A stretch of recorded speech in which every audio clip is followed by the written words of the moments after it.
আয়ুষ্মান ভারত কার্ডের নাম আপনারা কম বেশি প্রত্যেকেই শুনেছেন। আগে যেই কার্ডটি কেন্দ্র সরকার থেকে স্বাস্থ্য পরিষেবা পাওয়া যেত, সেই কার্ডের সুবিধা এখন থেকে মিলবে রাজ্যে।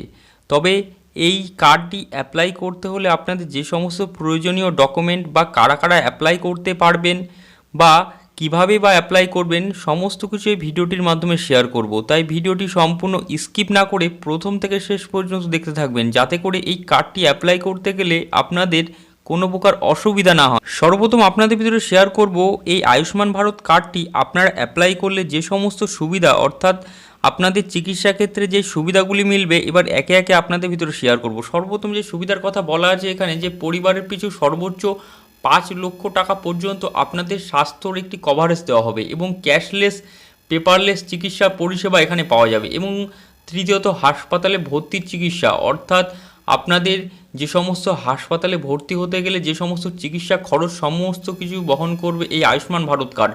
নির্দিষ্ট অস্ত্রোপচার এবং আইসিইউ এবং ওষুধ ও ডায়াগনস্টিক পরিষেবা মিলবে এই কার্ডে।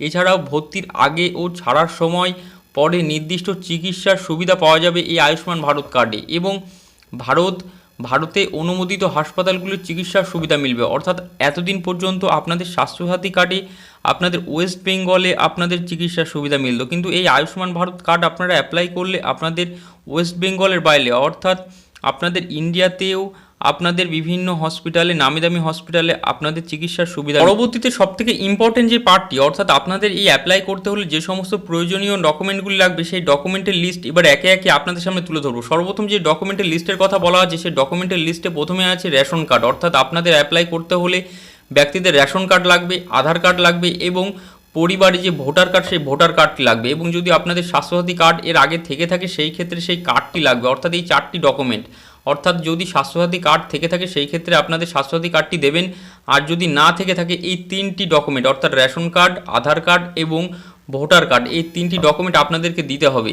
এবং এর পরবর্তীতে আরেকটি প্রশ্ন মানুষের মনে দাগ কাটছে, যে আপনারা অনেকে যেই জনশিবির, অর্থাৎ 15 তারিখ থেকে 18 তারিখ যেই জনসভার যে শিবিরটি হয়েছিল, অর্থাৎ সেই শিবিরে অনেকেই অ্যাপ্লাই করতে পারেননি কোনো কারণবশত। তাহলে কি এই অ্যাপ্লাই আবার কবে করবেন বা এই অ্যাপ্লাই করা যাবে কিনা, অনেকেরই মনে দাগ কাটছে। এবার সেই সন্দেহটি আপনাদেরকে দূর করব, যে জেলা প্রশাসনের কথাবার্তাতে দাবি আগামী দিনেও বিডিও অফিসে পুরসভা আবেদন করার ব্যবস্থা থাকবে বলে তারা আশাবাদী। অর্থাৎ এর পরবর্তীতে যদি কোনো জনসভার আয়োজন করা হয়, সেখানে আপনাদের অ্যাপ্লাই করতে পারবেন, বা এর পরবর্তীতে অ্যাপ্লাই কোথায় করতে পারবেন, আপনারা বিডিও অফিসে এবং পুরসভার আবেদন করার ব্যবস্থা থাকবে বলে তারা আশাবাদী। এবং জেলা প্রশাসনের কথাবার্তা অনুযায়ী আপনারা অ্যাপ্লাই করতে পারবেন বিডিও অফিসে বা পুরসভা আবেদন করতে পারবেন, এই বলে তারা আশাবাদী একটি ধারণা দিয়েছে। এবং আরেকটি প্রশ্ন অনেকের মনে দাগ কাটছে, যে পরিবারে যদি কোনো সদস্যের বয়স 70 বছর বা তার বেশি হয়, সেই ক্ষেত্রে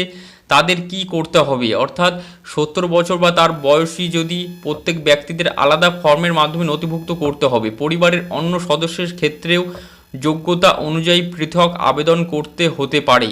এবং কারা আবেদন ছাড়াই এই সুবিধা পাবেন, আরেকটিও দেখুন এখানে আপনাদের একটি ইম্পর্টেন্ট এই পার্টটি, যে এই অ্যাপ্লাই না করেও এই আয়ুষ্মান ভারতের সুবিধা কারা পাবেন। অর্থাৎ এনএফএস এর অন্তর্ভুক্ত পরিবার, যেমন বিভিন্ন আশাকর্মী, অঙ্গনারী কর্মী, সহায়িকা এবং তাদের পরিবারের নতুন আবেদন ছাড়াই এই প্রকল্পের আওতায় থাকতে পারবেন এবং আয়ুষ্মান ভারত প্রকল্পের সুবিধা নিতে পারবেন। কারা পারবেন? আশাকর্মী, বিভিন্ন অঙ্গনারী অর্থাৎ সহায়িকা এবং স্বাস্থ্যকর্মীরাও এই সুবিধা পাবেন। আবেদন করতে কি কি নথি লাগবে, অর্থাৎ রেশন কার্ড, আধার কার্ড, পরিবার সদস্য এপিক কার্ড এবং স্বাস্থ্যসাথী কার্ড যদি থেকে থাকে, এই ডকুমেন্টের কথা আগেও বলা হয়েছিল, এই সমস্ত ডকুমেন্ট দিয়ে আপনারা অ্যাপ্লাই করবেন। এর পরবর্তীতে আয়ুষ্মান ভারতের কি কি সুবিধা পাওয়া যাবে, পরিবার পিছু সর্বোচ্চ 5 লক্ষ টাকা পর্যন্ত স্বাস্থ্য কভারেজ এবং ক্যাশলেস চিকিৎসা, অস্ত্রোপচার এবং ওষুধ, ডায়াগনস্টিক, প্রি এক্সিস্টিং রোগের চিকিৎসার সুবিধা পাওয়া যাবে।